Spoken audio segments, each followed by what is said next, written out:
Hello everyone, আমি অভিজিৎ। তোমরা দেখছো ফার্মাসি ইনফরমেশন চ্যানেল। এর সবাইকে আমার চ্যানেলে স্বাগত। তো আশা করছি তোমরা সবাই ভালোই আছো। আজকে তোমাদের জন্য একটা নতুন কলেজের একটা রিভিউ ভিডিও নিয়ে চলে এসেছি। আমাদের রিভিউ সিরিজের এটা 8 নম্বর রিভিউ ভিডিও কলেজের। ঠিক আছে, এর পরবর্তীকালে আমি ওয়েস্ট বেঙ্গলে যত প্রাইভেট ফার্মাসি কলেজ বলো যা আছে, যত কলেজ আছে সবগুলোর রিভিউ ভিডিও নিয়ে আমি এই চ্যানেলে প্রকাশ করব। ঠিক আছে, তো যারা যারা চ্যানেলটায় নতুন, তো অবশ্যই চ্যানেলটাকে সাবস্ক্রাইব করে নাও এবং কোনো আপডেট যাতে তোমাদের কাছে মিস না হয়ে যায় তার জন্য পাশে থাকা বেল আইকনটা প্রেস করছে। তো আজকে যে কলেজটার ব্যাপারে আমরা আলোচনা করব সেটা হচ্ছে ওয়েস্ট বেঙ্গলে অবস্থিত, দুর্গাপুরে অবস্থিত একটি প্রাইভেট ফার্মাসি কলেজ। ঠিক আছে, তো কলেজটার নাম অবশ্যই তোমরা থাম্বনেল থেকে বুঝতে পেরেই গেছো। তো আজকে আমরা যে কলেজটার ব্যাপারে আলোচনা করব সেটা হচ্ছে Bengal college of pharmaceutical sciences and research. ঠিক আছে, তো কলেজটি দুর্গাপুরে অবস্থিত। এই কলেজটি একটি প্রাইভেট ফার্মাসি কলেজ, যেখানে বিভিন্ন ফার্মাসি কোর্স যেমন D farm, diploma in pharmacy, bachelor in pharmacy and হচ্ছে মাস্টার ইন ফার্মাসি, তিনটা কোর্স পরিচালনা করা হয়। তো এই কলেজের সম্বন্ধে যদি আমরা জানি তাহলে দেখতে পাবে যে এই কলেজটি পিসিআই এবং এআইসিটিই অ্যাপ্রুভড কলেজ। যারা জানো না বলে দিই, পিসিআই হচ্ছে ফার্মাসি কাউন্সিল অফ ইন্ডিয়া, যেটা সমস্ত ফার্মাসি কলেজ ইন্ডিয়ার মধ্যে পরিচালনা করে থাকে। এবং এআইসিটিই হচ্ছে ওই রকম একটা সংস্থা যেখানে সমস্ত টেকনিক্যাল ইনস্টিটিউটরা, মানে টেকনিক্যাল ইনস্টিটিউটদের বিভিন্ন অ্যাপ্রুভাল দেওয়া থাকে যাতে ওদের মানে ওদের মধ্যে পরিচালনার একটা ভার থাকে এআইসিটিইর উপরে। ঠিক আছে, তো এআইসিটিই হচ্ছে all India council of technical education সংস্থা। তো এই দুটো থেকে অ্যাপ্রুভড কলেজ এটি। এবং তোমাদের অ্যাফিলিয়েশন যেটা দেখা যায় ওরা হচ্ছে Maulana Abul Kalam Azad university and technology থেকে এটা অ্যাফিলিয়েটেড আছে বি ফার্ম এবং এম ফার্মের জন্য। এবং ডি ফার্মের জন্য ডব্লিউবিএসসিটি অ্যান্ড ভি অ্যান্ড এসডি থেকে অ্যাপ্রুভড আছে। ঠিক আছে, তো অ্যাপ্রুভাল এবং অ্যাফিলিয়েশন খুবই ভালো জায়গা থেকে আছে। এবং তোমাদের সুবিধার্থে আমি কলেজের অ্যাড্রেসটা দিয়ে রেখেছি, তোমরা এখান থেকে দেখতে পারো। আমার ডেসক্রিপশন বক্সে অ্যাড্রেসটা দেওয়া থাকবে, তোমরা সেখান থেকেও চেক আউট করে নিতে পারো। ঠিক আছে, তো এবারে দেখা যাক যে এই কলেজের মধ্যে আমরা কি কি কোর্স নিয়ে ভর্তি হতে পারবো। ঠিক আছে, তো এখানে যে যে কোর্সগুলো করানো হয়, যেখানে ইউজি কোর্স আছে এবং পিজি কোর্স আছে। ঠিক আছে, এক এক নিয়ে আলোচনা করছি। যেমন ইউজি কোর্সগুলোর মধ্যে তোমাদের এখানে ডি ফার্ম, বি ফার্ম এবং বি ফার্ম ল্যাটারাল এন্ট্রি তে তোমরা ভর্তি হতে পারো। যদি ডি ফার্মে দেখা যায় তো ডি ফার্মে 60 সিটস থাকে। তো 60 সিটস এর এটা একটা কোর্স ডি ফার্মে। তো তোমাদের এটা 2 বছরের কোর্স থাকবে। তারপরে তোমাদের বি ফার্ম, বি ফার্মে তোমার 100 সিট ইনটেক থাকে এখানে। এখানে 4 বছরের কোর্স এটি। আর বি ফার্ম ল্যাটেরাল হচ্ছে তোমাদের এখানে 3 বছরের কোর্স। এখানেও তোমার ল্যাটেরালে 10টা সিট থাকে। ঠিক আছে, এখানে আমি লিখিনি, বাট ল্যাটেরালের জন্য 10টা সিট থাকে। ঠিক আছে, এটা হচ্ছে ইউজি কোর্সের জন্য। এবং কোর্সের কি কি এলিজিবিলিটি ক্রাইটেরিয়া আমি ভিডিওর আগের দিকে আলোচনা করছি। তারপরে দেখো এখানে পিজি কোর্স আছে। পিজি কোর্সে তোমাদের এম ফার্মের জন্য শুধুমাত্র ফার্মাসিউটিক্স ব্রাঞ্চটা এখানে অ্যাভেলেবেল আছে। তোমরা যদি ফার্মাসিউটিক্সে এম ফার্ম করতে চাও তাহলে এই কলেজে ওটা অ্যাভেলেবেল আছে, তোমরা অবশ্যই চেক আউট করতে পারো। ঠিক আছে, 18টা সিট আছে। 2 বছরের কোর্স মাস্টার ইন ফার্মাসি, যেটা বি ফার্ম করেও ভর্তি হতে হয়। ঠিক আছে, তো এবারে দেখে নিই একটা এলিজিবিলিটি কি কি থাকতে পারে আমাদের কোর্সে ভর্তি হওয়ার জন্য। দেখো, বি ফার্মের জন্য বি ফার্মের জন্য তোমার ক্লাস 12 পাস করতে হবে এবং ফিজিক্স কেমিস্ট্রি বায়োলজি অথবা ফিজিক্স কেমিস্ট্রি ম্যাথ, ঠিক আছে, অথবা ম্যাথ অথবা তোমার কম্পিউটার সায়েন্স থাকলেও তোমরা এখানে এলিজিবল থাকবে বি ফার্ম করার জন্য। এর সাথে সাথে তোমাদের ইংলিশে, মানে ক্লাস 12 এর ইংলিশের মার্কস থাকতে হবে, +30% মার্কস থাকতে হবে ইংলিশে। ঠিক আছে, তো তোমরা এই মার্কসটা থাকলে তোমাদের একাডেমিক ক্রাইটেরিয়া পূরণ হবে। এবং তোমাদের যেটা হচ্ছে কি, এখানে এন্ট্রান্স এক্সামের বেসিসে অ্যাডমিশন হয়ে থাকে। সেই এন্ট্রান্স এক্সামের নাম হচ্ছে WBJEE, West Bengal joint entrance examination, এবং জেই মেন্স। তো তোমরা এই দুটো পরীক্ষার ভিত্তিতে এখানে তোমরা অ্যাডমিশন নিতে পারবে। ঠিক আছে, তো ডব্লিউবিজেই এর যে র্যাঙ্ক থাকে, তো মিনিমাম তোমার 40,000-এর ভিতরে নিচে র্যাঙ্ক থাকলে তোমরা এই কলেজ সহজেই পেয়ে যেতে পারো। ঠিক আছে, তো এটা হচ্ছে 40,000 পিএমআর র্যাঙ্কের কথা বললাম। তারপরে তোমাদের হচ্ছে B Pharm lateral entry. B Pharm lateral এন্ট্রির জন্য তোমাদের জিলেট এক্সাম কন্ডাক্ট করানো হয় ডব্লিউবিজেই বোর্ড দ্বারা। তো তোমরা সেখানে এক্সাম দিয়ে তোমাদের র্যাঙ্কের বেসিসে তোমরা ভর্তি হতে পারবে। এবং বি ফার্ম ল্যাটারালের যে একাডেমিক ক্রাইটেরিয়া যেটা হচ্ছে তোমাদের ডি ফার্মে মিনিমাম 60% মার্কস থাকতে হবে, ঠিক আছে। ডি ফার্মের যে এক্সামটা দেবে তোমরা, ওখানে তোমাদের 60% মার্কস থাকতে হবে, প্লাস তোমাদের জিলেট এক্সামের র্যাঙ্কের বেসিসে তোমরা বি ফার্ম ল্যাটারাল ভর্তি হতে পারবে, ঠিক আছে, কাউন্সিলিং এর ভিত্তিতে। এবং তোমাদের এবারে দেখি এম ফার্মের যে এলিজিবিলিটি ক্রাইটেরিয়া আছে, ওখানে তোমাদের দুটো এক্সাম আছে, তো দুটো এক্সামের মাধ্যমে তোমরা ভর্তি হতে পারো, ঠিক আছে। তো বেশিরভাগটাই পিজিইটি দিয়ে এই কলেজে ভর্তি হয় যে বেশিরভাগ স্টুডেন্টরা এম ফার্মের জন্য। তো এখানে তোমরা জিপ্যাটও দিতে পারো। জিপ্যাট হচ্ছে গ্র্যাজুয়েশন ফার্মাসি অ্যাপটিটিউড টেস্ট, যেটা তোমাদের সেন্ট্রাল বোর্ড দ্বারা কন্ডাক্ট করানো হয়, অল ইন্ডিয়া বেসিসের এক্সাম হয়। আর পিজিইটিও সেম, তোমাদের যে গ্র্যাজুয়েশন এন্ট্রান্স টেস্ট, যেটা ফার্মাসি গ্র্যাজুয়েশন এন্ট্রান্স টেস্ট, যেটা তোমাদের কন্ডাক্ট করানো হয় প্রতি বছরই। তো তোমরা এই পরীক্ষাগুলো দিয়ে বি ফার্মের পরে তোমরা এম ফার্মে ভর্তি হতে পারবে, ঠিক আছে। এবং বি ফার্মের রেজাল্ট 60% থাকতে হবে, যাতে তোমরা এম ফার্মের জন্য এখানে ভর্তি হতে পারবে, এলিজিবল থাকবে, ঠিক আছে। তো এইটা গেল তোমাদের এলিজিবিলিটি ক্রাইটেরিয়া, যে কি কি থাকলে আমরা এখানে ভর্তি হতে পারবো। আশা করছি সবাই বুঝতে পেরেছো, ঠিক আছে। যদি কোনো কিছু ডাউট থেকে থাকে ভিডিওতে, তাহলে আমাকে কমেন্ট বক্সে অবশ্যই জানিও, আমি তার উত্তর দেওয়ার চেষ্টা করবো, ঠিক আছে। তো নেক্সট আমরা দেখে নিই ইনফ্রাস্ট্রাকচার, ঠিক আছে। তো পরিকাঠামো কলেজের বলতে গেলে, তোমরা যদি কোনো এই কলেজে ভর্তি হও, তাহলে এখানে কি কি দেখতে পাবে, বা যারা ভর্তি হতে চাইছো তাহলে এখানে কি কি দেখতে চাও, তাহলে দেখা যাক। তো কলেজের মধ্যে তোমরা এখানে দেখতে পাবে লাইব্রেরি ফার্স্ট, যেটা কলেজের সব থেকে গুরুত্বপূর্ণ অংশ, যেখানে তোমাদের বিভিন্ন রেফারেন্স বুক বলো বা সিলেবাসের বুকস, সবকিছু তোমরা সেখানে পেতে পারো।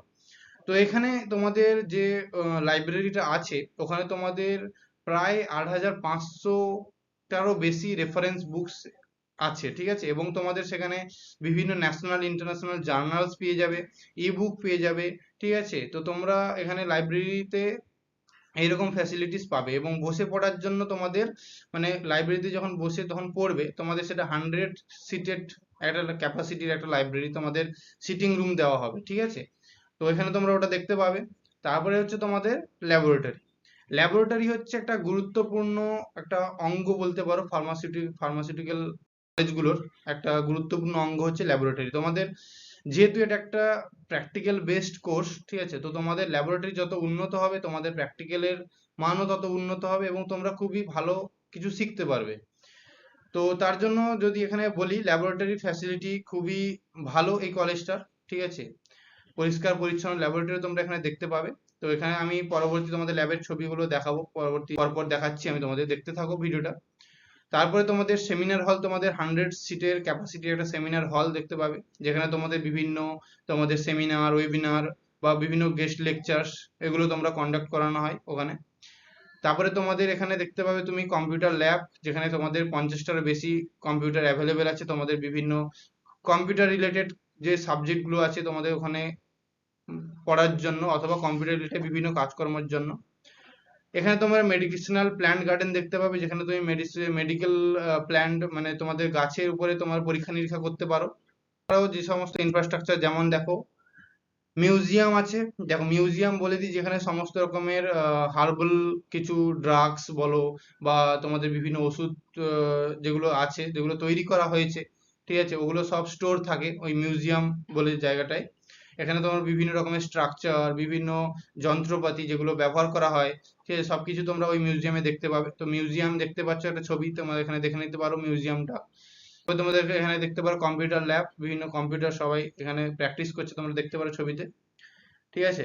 তারপরে চলে আসি তোমরা মেডিকেল প্ল্যান্ট গার্ডেনে। এইটার কথা বলছিলাম, মেডিকেল প্ল্যান্ট গার্ডেন, ঠিক আছে। তোমরা এখান থেকে তোমরা বিভিন্ন রিসার্চ করতে পারো বিভিন্ন প্ল্যান্টের উপরে, তো ঔষধি প্ল্যান্ট যেগুলো আছে।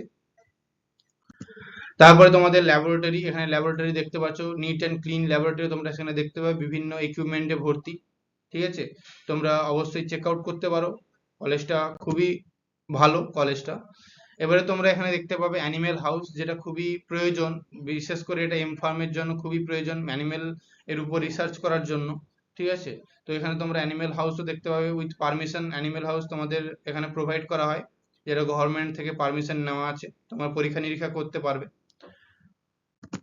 তারপরে তোমাদের হচ্ছে এখানে তোমাদের দেখতে পাবে তোমরা হোস্টেল ফ্যাসিলিটিস। ঠিক আছে, তোমরা যারা যারা দূর থেকে যখন কলেজে ভর্তি হতে চাইছো, তোমরা যারা দূরে বাড়ি, তো তোমরা সেখানে হোস্টেল ফ্যাসিলিটিস পাচ্ছ।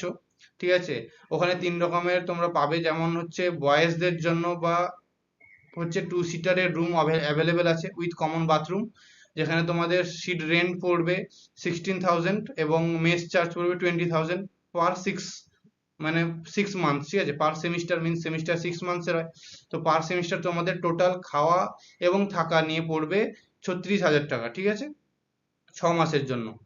তো এটা তোমরা ক্যালকুলেট করে নিতে পারো 4 বছর কত পড়বে। ঠিক আছে, তারপরে তোমরা এখানে দেখতে পারো গার্লস এর জন্য আলাদা সেপারেট যে হস্টেলে আছে এবং তাদের জন্য সেপারেট ফ্যাসিলিটিসও দেওয়া আছে সেরকম ভাবে, যেমন 2 seater room with attached bathroom আর single seater room with attached bathroom for only for girls এটা। ঠিক আছে, এখানে তোমরা অ্যামাউন্ট দেখতে পারো। ঠিক আছে, 2 সিটারের অ্যাটাচ বাথরুমের জন্য তোমাদের 45,000 পড়ছে 6 মান্থসে, এবং সিঙ্গেল সিটারের জন্য 50,000 পড়ছে। ঠিক আছে, তোমরা এটা চেক আউট করে নিতে পারো। তো তো যার যেমন সুবিধা অনুযায়ী তোমরা রুম নিতে পারো ওখানে। তো হোস্টেল ফ্যাসিলিটিস খুবই ভালো। ঠিক আছে, তো তোমার পার মান্থ অ্যাপ্রক্সিমেটলি 6,000 করে পড়ছে নর্মাল যেটা কমন যেটা রুমগুলো আছে। ঠিক আছে, তো এটা হচ্ছে তোমাদের হস্টেল ফ্যাসিলিটিস। তোমরা যারা দূর থেকে আসো অবশ্যই হস্টেলেও থাকতে পারো তোমরা যারা চাও। তারপরে তোমাদের আসি গুরুত্বপূর্ণ একটা অংশ, যেটা হচ্ছে তোমাদের ফি স্ট্রাকচার। কলেজের ফি স্ট্রাকচার কত, তোমাদের 4 বছরে টোটাল কত খরচ পড়বে বি ফার্ম 4 বছরের কোর্স করতে। তো তোমরা এখানে দেখতে পারো বি ফার্মের জন্য আমি তোমাদের প্রাইস ব্রেকআপ দিয়ে দিচ্ছি ফার্স্ট সেমিস্টার সেকেন্ড সেমিস্টার করে। টোটাল তোমাদের 5,50,000 টাকা পড়বে। ঠিক আছে, তোমাদের টোটাল 4 বছরের বি ফার্ম কোর্সের জন্য প্রায় 5.5 লাখ টাকার মতো খরচ হবে। প্লাস তোমাদের এটা হচ্ছে হোস্টেল চার্জ ছাড়া। ঠিক আছে, হোস্টেল চার্জ আলাদা এর সাথে। ঠিক আছে, এটা শুধুমাত্র কোর্স ফি। এবং এখানে যদি আমি বলি এম ফার্মের জন্য 2,51,000 টাকা তোমাদের 2 বছরের জন্য খরচ হবে। ঠিক আছে, তো এম ফার্মের জন্য 2.5 লাখ টাকা এবং বি ফার্মের জন্য 5.5 লাখ টাকা খরচ হচ্ছে। ঠিক আছে, তারপরে তোমাদের এখানে বলা যায় যে প্লেসমেন্ট। ঠিক আছে, প্লেসমেন্ট কেমন হয়? দেখো, প্লেসমেন্ট হচ্ছে খুবই ভাইটাল একটা বিষয় যেটা বিভিন্ন কলেজের জন্য। ওখানে তোমাদের এই কলেজের প্লেসমেন্ট রিপোর্ট অনুযায়ী প্রায় 70 থেকে 80% স্টুডেন্ট প্রতি বছরই প্লেসমেন্ট পায়। ঠিক আছে, কোথাও না কোথাও প্লেসমেন্ট পেয়ে যায়। তো এবছরও 2024-এর প্লেসমেন্ট রিপোর্ট আমি যেভাবে দেখলাম, সেখানেও তোমাদের প্রায় 70 to 75% স্টুডেন্টস আর প্লেসমেন্ট পেয়ে গেছে। আর বেশিরভাগ স্টুডেন্টরা হায়ার স্টাডিজের জন্য প্রেফার করেছে। ঠিক আছে, তো অবশ্যই আনুমানিক বলতে পারো যে ঠিকঠাক ভাবে 80% প্রতি বছর অ্যাভারেজে পেয়ে যায়। এবং এখানে হাইয়েস্ট প্যাকেজ যেটা ইনস্টিটিউট দাবি করছে, ওটা হচ্ছে তোমাদের প্রায় 5 থেকে 5.5 লাখ টাকা মতো হাইয়েস্ট প্যাকেজ তোমাদের পার অ্যানাম দেওয়া হয়েছে। এবং অ্যাভারেজ তোমাদের 2.5 থেকে 3 এলপিএ তোমাদের অ্যাভারেজ প্যাকেজ থাকে। ঠিক আছে, তো যেটা খুবই ভালো একটা অ্যামাউন্ট যেটা তোমাদের দেওয়া হচ্ছে অ্যাভারেজ প্যাকেজ হিসাবে ফার্স্ট স্টার্টিং। ঠিক আছে, তারপরে তোমাদের বিভিন্ন কোম্পানি আছে, যেমন যারা এই কলেজে ভিজিট করে থাকে, তারা যেমন সিপলা, মেকলেয়ার্স, অ্যালকেম, ফ্রেসনিয়াস কাবি, তারপরে হচ্ছে তোমার জাইডাস। ঠিক আছে, বিভিন্ন রকমের তোমাদের এখানে কোম্পানি তোমরা এখানে দেখতে পাবে। ঠিক আছে, কাউন্সিলিং মানে তোমার প্লেসমেন্টের সময়। তো অবশ্যই কলেজটা খুবই প্লেসমেন্টের দিক থেকে বলো বা বিভিন্ন ইনফ্রাস্ট্রাকচার দিক থেকে বলো, খুবই ভালো তাই নয়, বাট খারাপও নয়। ঠিক আছে, মোটামুটি ভালো কলেজটা। তোমরা যারা যারা চাইছো এই কলেজে ভর্তি হতে, অবশ্যই চেক আউট করতে পারো। আমি বলবো কলেজ ভিজিট করো, কলেজ ভিজিট করে বিভিন্ন পরিবেশটা তোমরা নিজেরা দেখো, দেখে তারপরে ডিসিশনটা নাও। ওভারঅল কলেজটা ভালো। ঠিক আছে, তো আজকের ভিডিওতে এই পর্যন্তই ছিল। তো আশা করছি ভিডিওটা ভালো লেগেছে। যদি ভালো লেগে থাকে একটা লাইক করে দিও। ঠিক আছে, আর এইভাবে পরবর্তী ভিডিও এরকম পাওয়ার জন্য চ্যানেলটাকে অবশ্যই সাবস্ক্রাইব করে নাও, এবং যাতে তোমাদের কাছে কোনো আপডেট মিস না হয়ে যায়, যাতে সবার প্রথমে তোমরা আপডেটটা পেতে পারো, তার জন্য পাশে থাকা বেল আইকনটা অবশ্যই প্রেস করে দিও। ঠিক আছে, তো আজকের ভিডিওটা এই পর্যন্তই। দেখা হচ্ছে পরবর্তী ভিডিওতে।